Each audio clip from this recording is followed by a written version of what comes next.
No, la infección del paciente controlado, que se queratiniza el cuello uterino. Y eso es en el exocervix. Y en el endocervix, cilíndrico, no si quiere cilíndrico o glandular. ¿Se acuerdan, por fisiología normal, que en el canal endocervical, en el conducto, ocurre una transición de epitelios? ¿Sí? Del epitelio glandular. Este, por ejemplo, es el epitelio glandular, aunque lo estamos viendo no cubriendo la superficie, sino al interior formando glándulas. También propio del endocervix. Este epitelio glandular o columnar se encuentra en el endocervix y hace una transición al epitelio escamoso del exocervix. Esta transición se suele encontrar en el, como les digo, en el conducto, pero desde la pubertad, en la pubertad experimenta una salida hacia el exterior. Se va a localizar la zona de transformación más hacia el exocervix. Por lo tanto, en esta zona es susceptible de que ocurra posteriormente una metaplasia escamosa. ¿Qué pasa? Las células glandulares se van a ver reemplazadas por acción de células diferenciadas como de reserva y se van a volver células escamosas inmaduras inicialmente y luego escamosas de una metaplasia. Esta zona de transformación es la zona más propensa, con mayor riesgo de desarrollo de lesiones neoplásicas. El cáncer del cuello uterino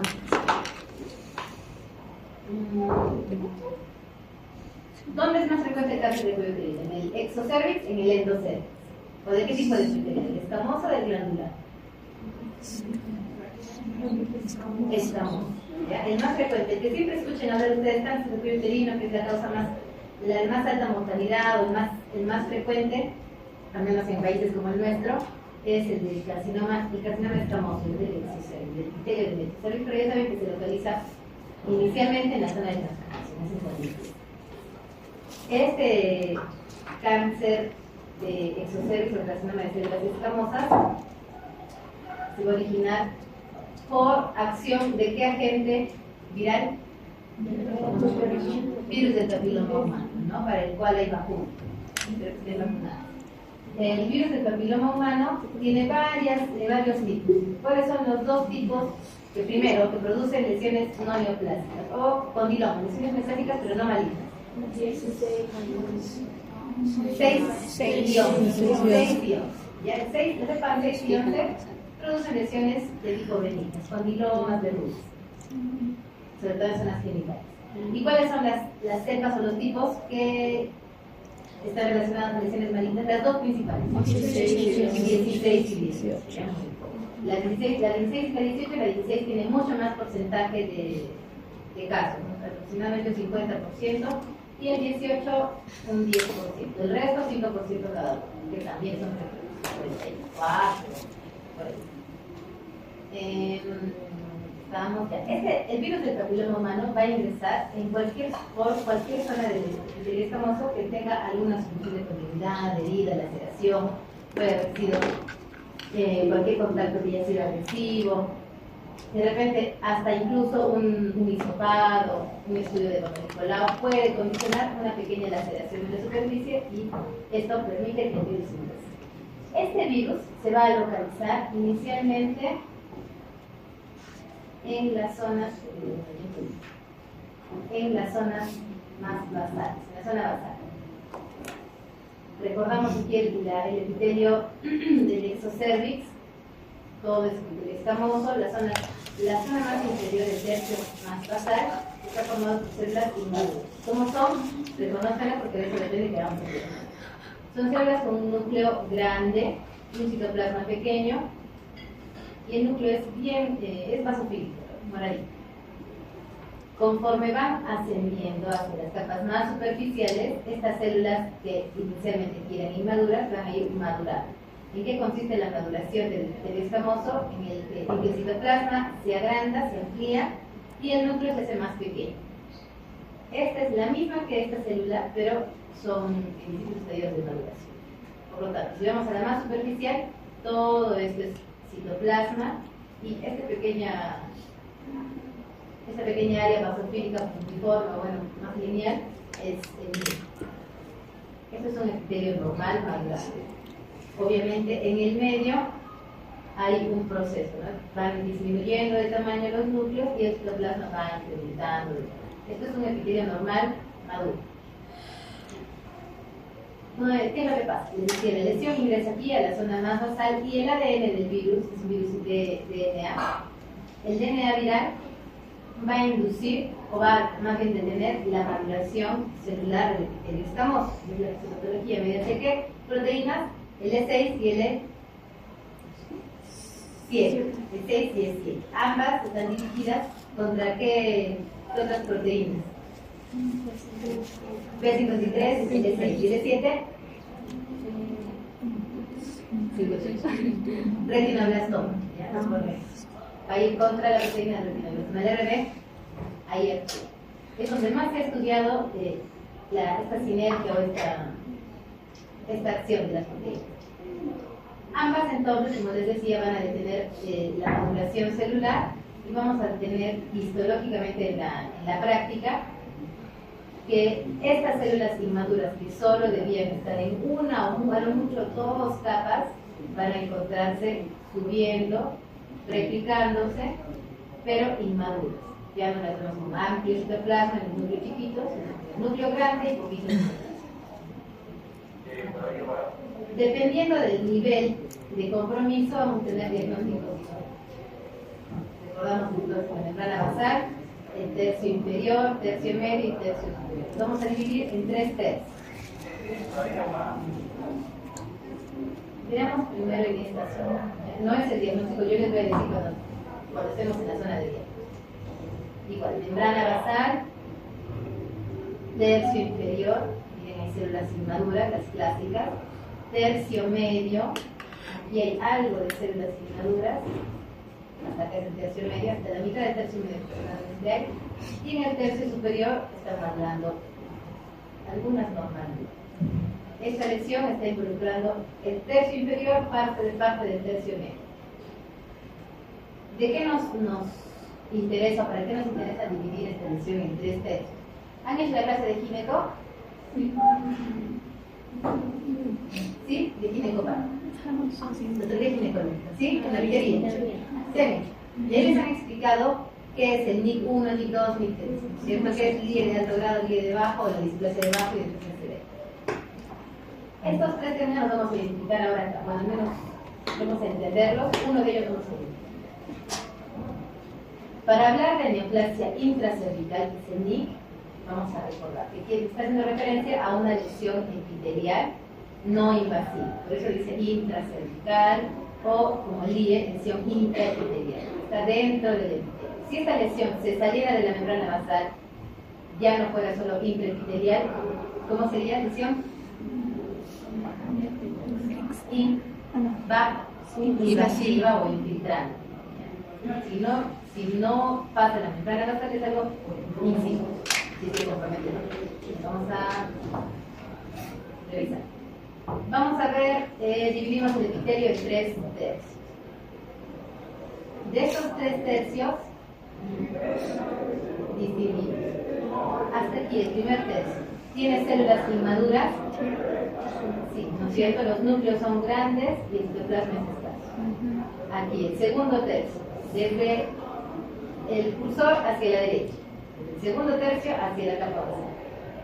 También tiene células inmaduras. Y en el tercer tercio, en el más superficial, también tenemos núcleos grandes con citoplasma pequeño, también hay células inmaduras.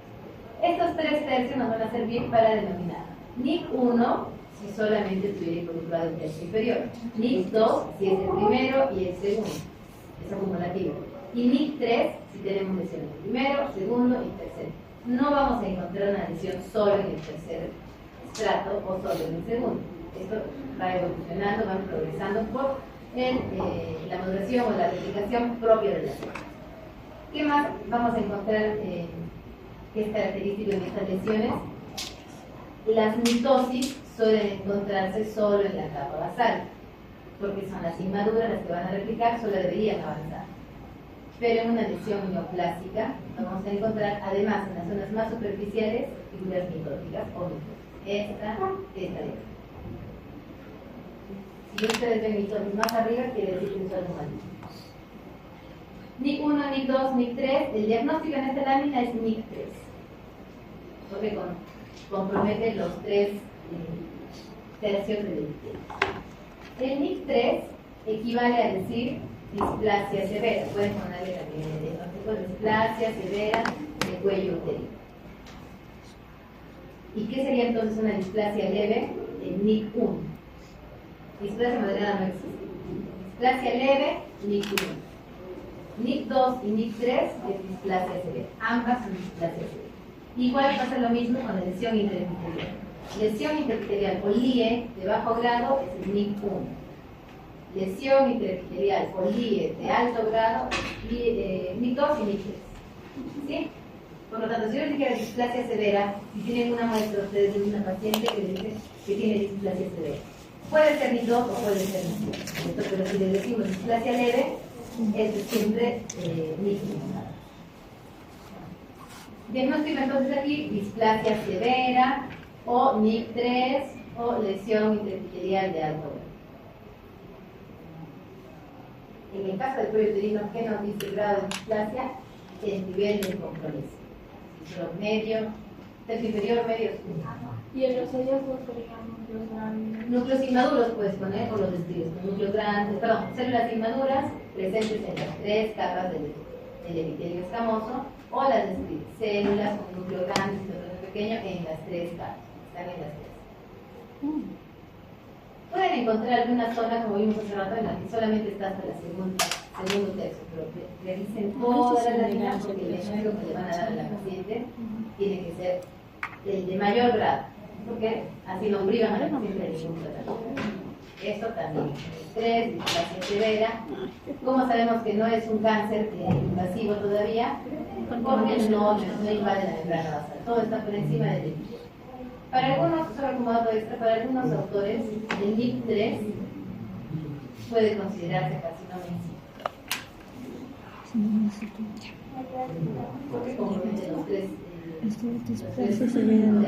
Para otros autores que no lo consideran, necesitan o requieren, para ellos, necesita ver más cambios clínicos que sean más feas las células, más tumórficas, para decir que recién es no les compete ahora solamente ver que sí hay una displasia severa o de alto grado.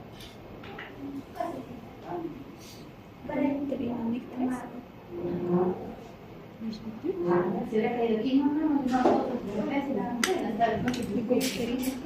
¿Saben si se ha caído algo? No. He trabajado con sangre y duele, pero...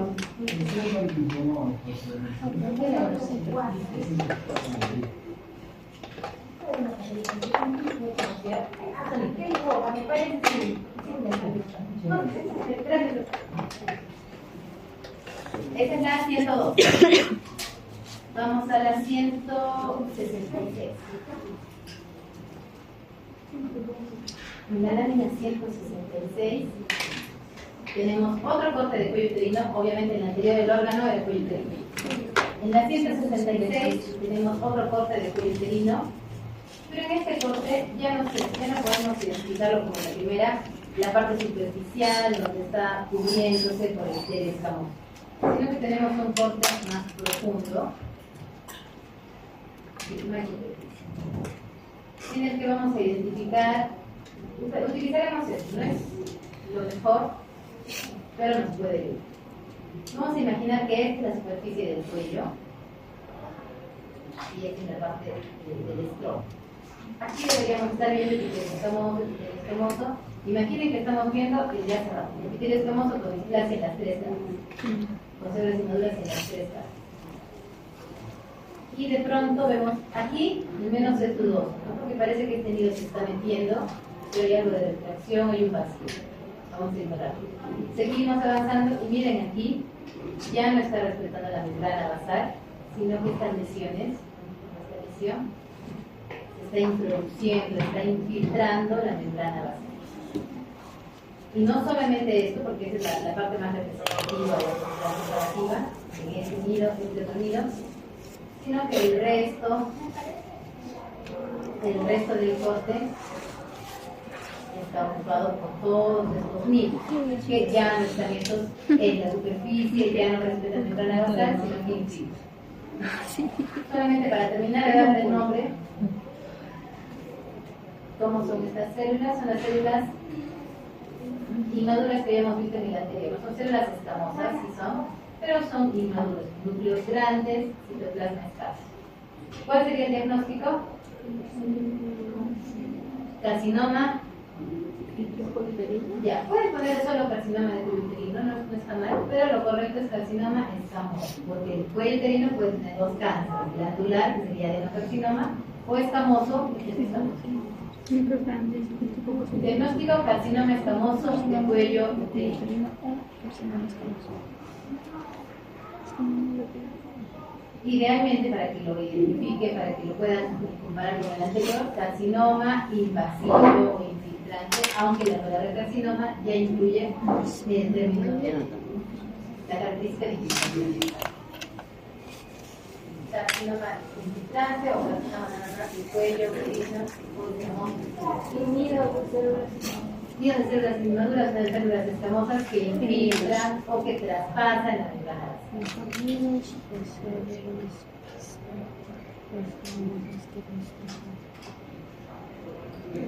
Vamos a la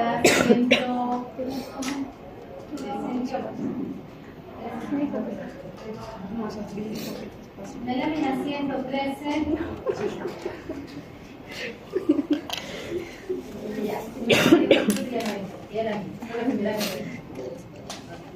No tiene copo, tiene copo. La cosa es que ese sí Estas lucecitas ribarias, lucecitas con células columnares. ¿Qué tejido es? ¿Qué zona? ¿Qué tejido?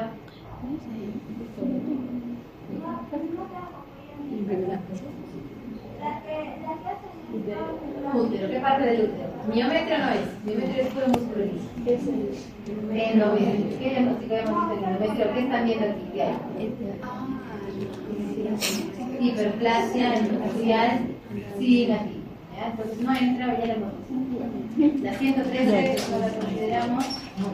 Vamos a la 122.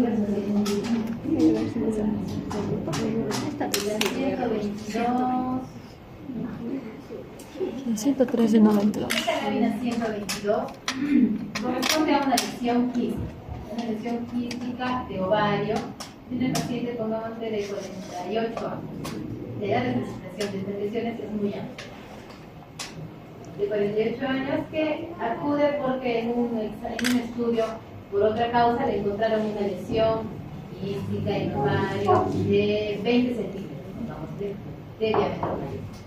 Estas lesiones no suelen dar síntomas más que la sensación de culpa. No generan dolor, sangrado, náuseas, vómitos, nada. Solamente siempre el paciente un desconfort abdominal. Por lo que los diagnósticos suelen ser tardíos.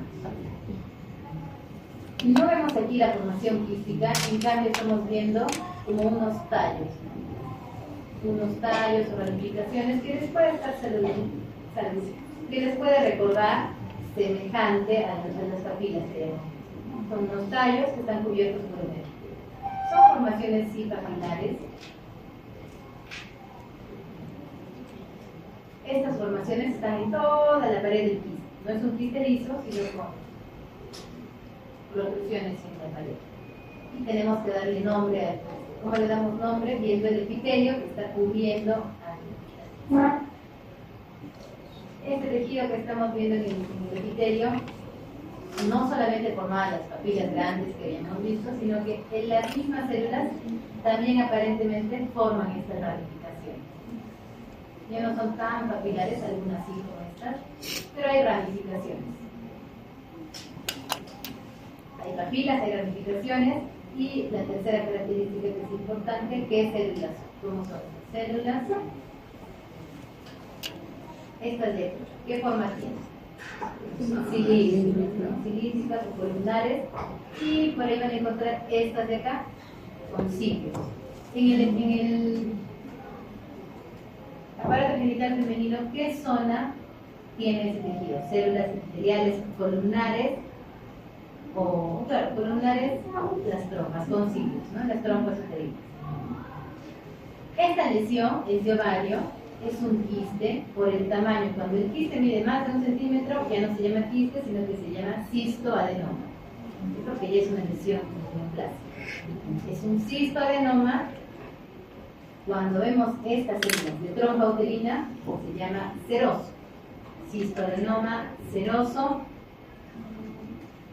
El cistoadenoma seroso puede ser, primero vamos a estudiarlo, de dos tipos: benigno, cistoadenoma seroso benigno o maligno. Cistoadenoma seroso benigno tiene solamente, la pared del quiste es plana, todo es planito, podemos encontrar una que otra papila, pero no hay esta ramificación. El cistoadenoma seroso benigno. El maligno que tiene, aparte, puede ser plano o puede ser papilar, las células se van a meter en la pared del quiste, porque ya saben que es invasivo, un cistoadenoma carcinoso. Pero tenemos acá una característica en medio: no es plana porque hay papilas, pero tampoco se mete en la luz. Si se mete una que otra, no está bien invasivo, no se mete en la pared del quiste. Este se llama cistoadenoma seroso borderline. Quiere decir que está en el medio, entre la benignidad y la malignidad. Algunos lo consideran una lesión premaligna, que es posible que vaya a la malignidad. Y el cistoadenoma seroso borderline es importante diagnosticarlo porque hace metástasis, va a ganglios, puede comprometer ganglios. Y también puede hacer metástasis. ¿Cómo lo reconocen? Lo que notamos son papilas y proyecciones celulares o ramificaciones celulares de células otra vez columnares con ciclos. Gracias. Las lesiones de ovario, lesiones quísticas de ovario únicas, no la poliquistosis. La poliquistosis ovárica sí da síntomas por la alteración del periodo hormonal. Pero las lesiones quísticas únicas, el cistoadenoma seroso, mucinoso, no suelen dar síntomas. Pero es que se diagnostica cuando ya son de muy gran tamaño y suelen ser invasivas. Ya no se puede hacer nada, tienen pobre tamaño. La siguiente lámina, la 129A. Siguiente lámina 129A, tenemos una lesión nodular. Toda la bolita que estamos viendo es una lesión nodular que se encuentra, en este caso, adherida a trompa. Entran a la paciente por no se le da síntomas, así que no le han entrado a la paciente a sala por esta causa, sino pongámosle por una apendicitis.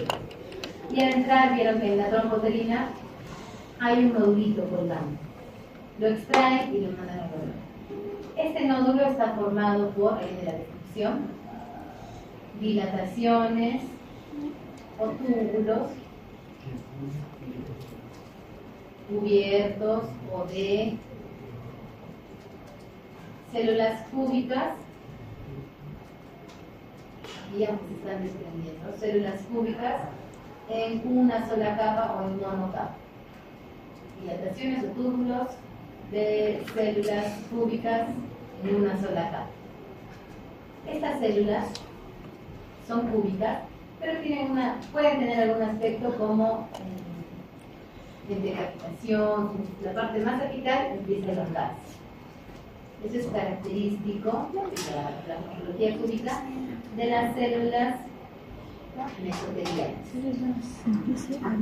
¿Quién se encuentra? ¿Dónde encontramos el mesotelio? En el peritoneo o cubriendo la superficie de los ovarios, de los órganos genitales. ¿Sí? Este mesotelio forma estos túbulos, dilataciones. No es una lesión maligna, es una lesión completamente benigna, no da síntomas y se llama tumor adenomatoide de trompa uterina. En el varón también se puede encontrar en el testículo. La descripción es una formación nodular, todo es una bolita, con túbulos, con una sola capa de células cúbicas. Trompa uterina. siguiente lámina es la... Y de la del cistoma, el ovar. El citodenoma es ovar.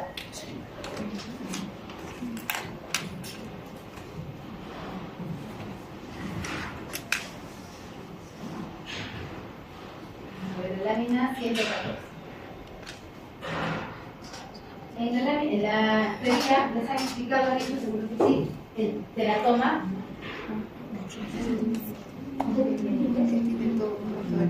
No siempre, pero sí, si te salen con todos unos conscientes, siempre es unos conscientes. Ya, el teratoma, por definición, es una lesión pues no por definición, no por salud, perdón, por, vamos a expresarlo etimológicamente, terato, ¿qué significa? No, ya, no, terato es móvil. Monstruoso, Ioma, teratoma, para recordar lo que sería un tumor monstruoso, ¿no? Algo así. ¿Qué es el teratoma? Sí, por definición. El teratoma es una lesión tumoral, una neoplasia, que está compuesta por, actualmente también la definición ha cambiado, ¿se acuerdan de las capas embrionarias del derecho en biología? El ectodermo, el mesodermo y el endodermo. El teratoma está formado por al menos dos tipos celulares de dos de las tres capas. ¿Sí? Denme un ejemplo de ectodermo. Piel. Tejido neural también. Ectodermo. Un ejemplo de mesodermo. Tienen que recordar. Meso, todo lo de sus huesos, cartílago y todo. Mesodermo. Y el último, endodermo. Glándulas, ¿no? Digestivo, por ejemplo. Todo lo que es más interno. Entonces, tendríamos que buscar para poder diagnosticar un teratoma un tumor que está compuesto por distintos tipos celulares maduros. Bien, vamos a ver. Los teratomas suelen ser también en su mayoría 15.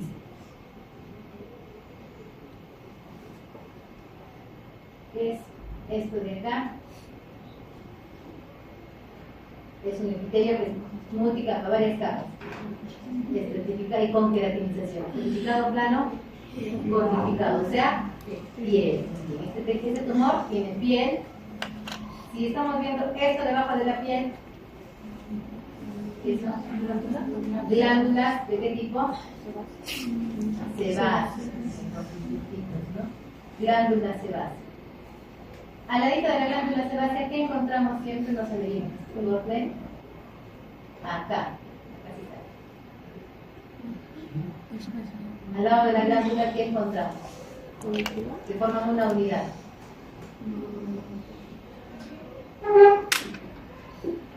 ¿Qué es esto, marroncito? No.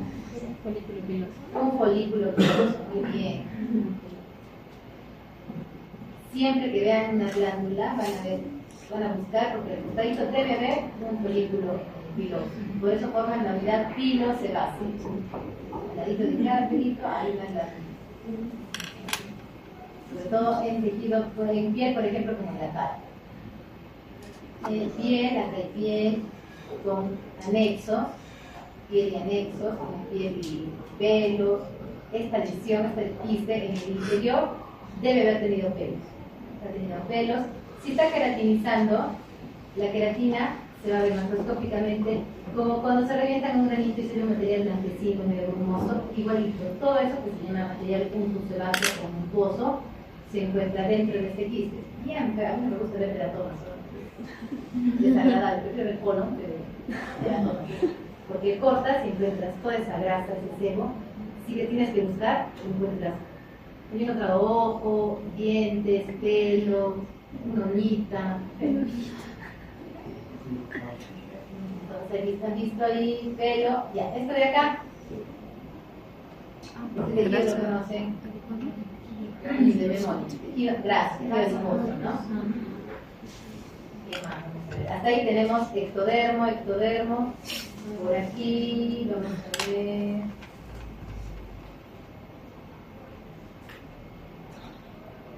Tienen que pasear las paredes. Quitar esto se pasea, aunque es la única que tiene piel, pero bueno. Lo ideal es pasearse toda la lámina para poder darle el nombre correcto.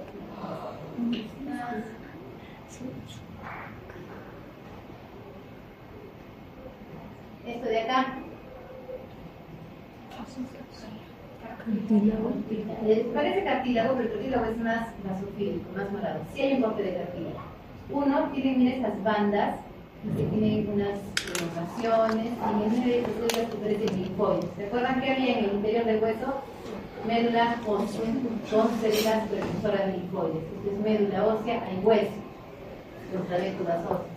Hueso, ya tenemos la parte del mesodermo. Esto de aquí. ¿Qué les he dicho? Siempre que vean tubulitos, es glándulas. ¿De qué tipo? ¿Qué glándulas veíamos así mezcladas con grasa? Protegidas tipo soldador, alrededor. Y van a ver que glándulas, las glándulas pueden ser serosas o mucosas, ¿no? Estas rosaditas, serosas, estas con una vacuola de mucina basofílica redonda, mucosas o mucinosas, están mezcladas. ¿Dónde encontramos glándulas seromucinosas? Aquí. No, seromucinosas en la saliva, las glándulas salivales. De glándula salival. Viene rodeado de tejido adiposo, que es la característica de la glándula salival. Y vamos a mostrarles por aquí un pedacito de cartílago.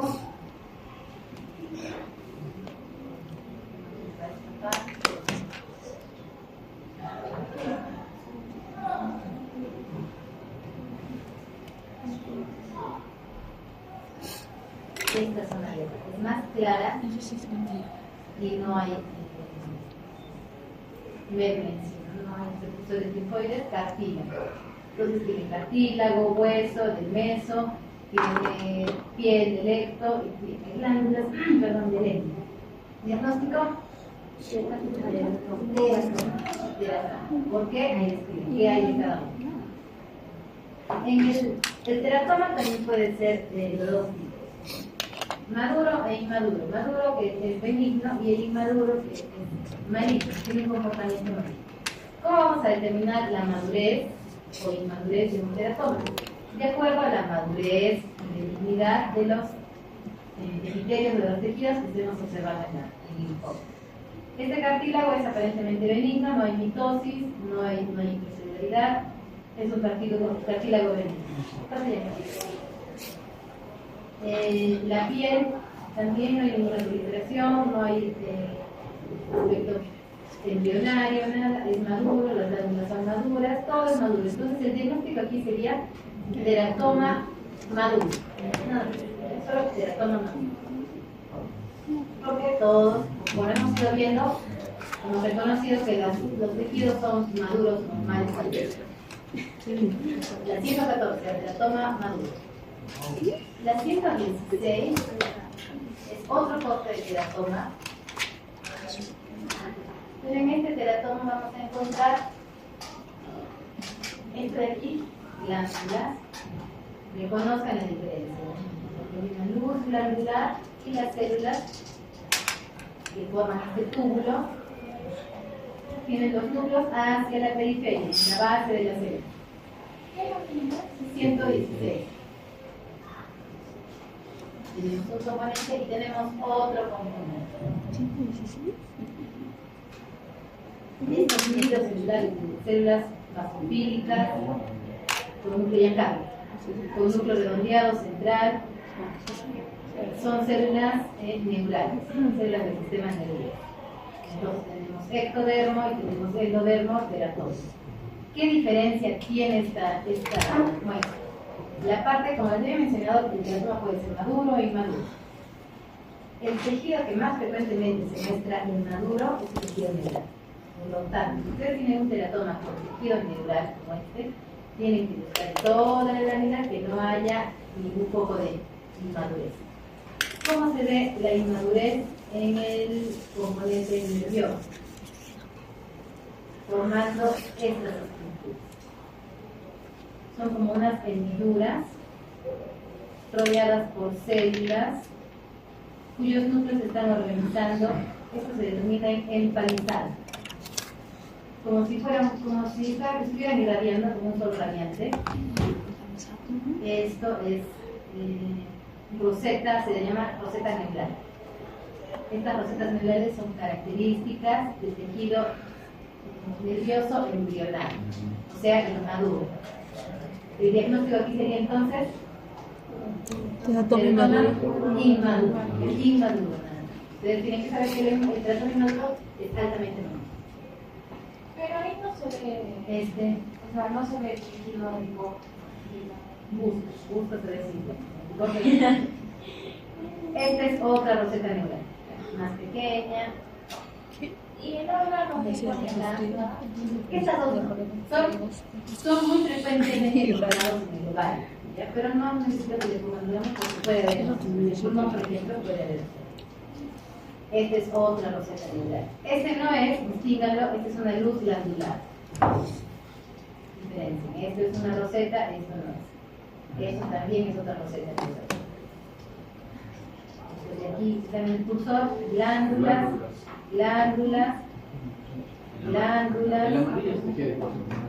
¿Cuándo me dice?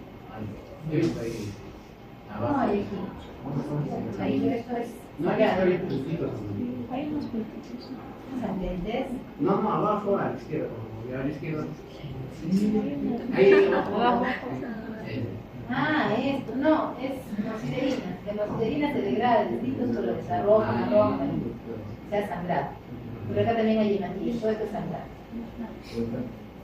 Estos son vasitos en realidad, y es un vaso, y estas células lo que están haciendo es buscar cómo nutrirse. Entonces se pegan como pescaditos, cuando ustedes lanzan un granito de pan, de comida en la pecera, todos los pescaditos se juntan, o en una laguna, yo qué sé. Igualito pasa acá. Estos se van a las células, como esto es un vaso sanguíneo, buscan cómo nutrirse y se pegan. Todas quieren estar al borde del vacío. Por eso se forman así las rosetas neblales.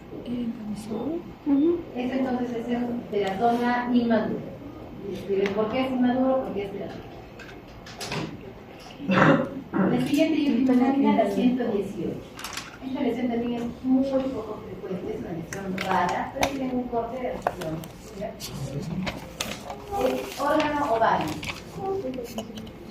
En el ovario, además de los folículos, además de las células folliculares, las células germinales, bueno, donde van a madurar los ovocitos, tenemos células del estroma y del cordón sexual. Del cordón sexual tenemos, por ejemplo, las células de cerdo. También tienen el ovario, son menos llamativas, son menos frecuentes que las en el testículo, perdón. Y las células de Leydig, que son células del estroma sexual. Células del estroma ovario. En esta neoplasia, todo lo que estamos viendo es un corte de una tumulación. Esta tumulación está compuesta por dos tipos celulares. Una, que son estas células basofílicas, moraditas, que se encuentran formando túbulos, o algunos como cordones. Mientras más túbulos formen, una mejor diferenciación, o sea, un mejor pronóstico. Túbulos o cordones. Este componente de células basofílicas que forman túbulos son las células de cerdo. Tenemos entonces está ahí un tumor de células de cerdo, y así se llama. Y el otro componente que van a reconocer está un poco más lacio, perdidas en el estroma de esta neoplasia. Es un grupo de células eosinofílicas redondeadas que ya no forman túbulos, y son las células de Leydig. ¿Qué reconocen en el citoplasma de las células de Leydig? ¿Qué les ayuda a identificar que son células de Leydig? Un cristal de Rey. Es una inclusión propia de las células de Leydig. Estas, miren, redondeadas, eosinofílicas, no forman túbulos, son como nidos. Tiene aquí un cristal de Rey. Estos cristales no siempre están presentes, no siempre los van a ver, porque recuerden el corte no siempre los va a incluir, pero si aparece, les puede ayudar a identificar. Estas son células de Leydig, entonces tenemos una neoplasia o tumor de células de Sertoli y Leydig. Las de Leydig son más rosaditas, las de Sertoli son más moraditas. Es una neoplasia muy rara. La diferenciación, el pronóstico, la va a dar el componente Sertoli, bien diferenciados en forma de. Y puede encontrarse, se clasifica en 3 tipos. Puede encontrarse con una mutación en el gen BCR1 me parece, y en el gen FOXL2. Y hay un tercer grupo en el que no hay mutación ni BCR ni FOXL2.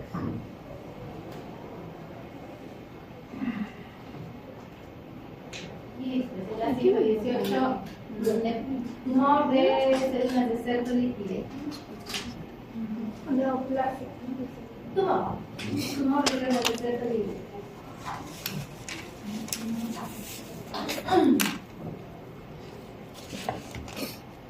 Listo, de toda la práctica De Sertoli Leydig.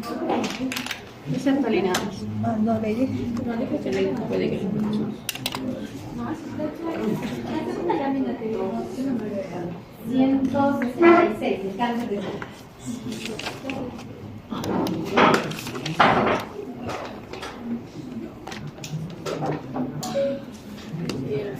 Qué bonito. Ah, verdad.